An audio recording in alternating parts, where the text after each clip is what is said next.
Hello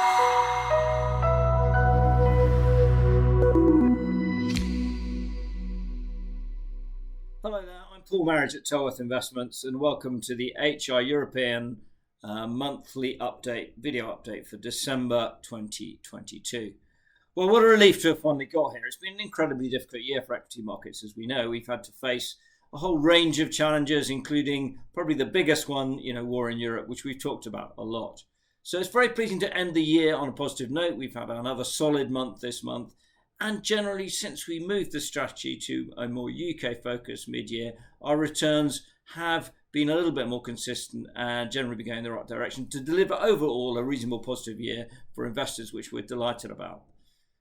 So what's actually happened this month?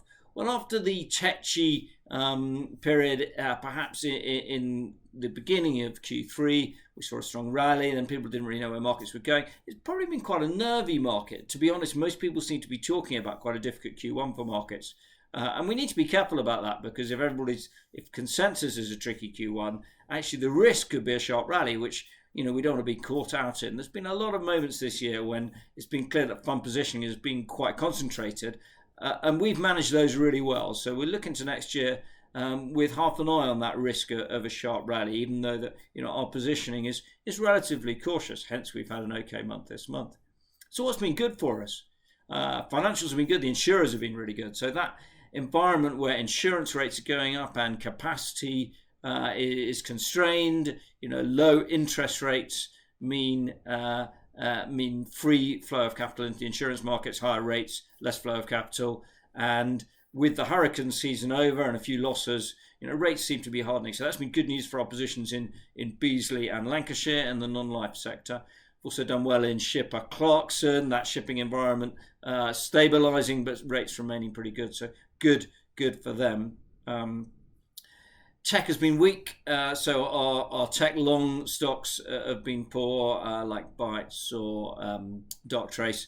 But on the other hand, we've had some good tech shorts, particularly THG, where people are a little bit worried about their credit insurance. And THG has been a pretty weak one again this month. Also done well in Currys, the electronics retailer, where people are a little bit concerned more about Nordics than the UK. So overall, it's been the usual month of puts and takes, but we've been on balance in a good place. We've faced plenty of challenges. We've also faced some flows, so positive flows. So getting those invested in the market has been a task for us as well. So we look into next year. We're a little bit cautious about some of the outlook. We think that perhaps a lot of the stocks we own have got bulging order books, but they're being delivered into weak demand. That might not be a great environment for cyclicals. We think generally the kind of energy financials complex is probably quite a good place to continue to make money.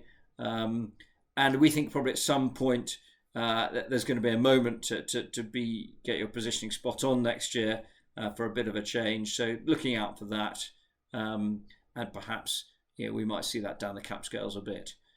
So as usual, watching factor risk, keeping the portfolio very balanced, and frankly looking forward to the challenges ahead.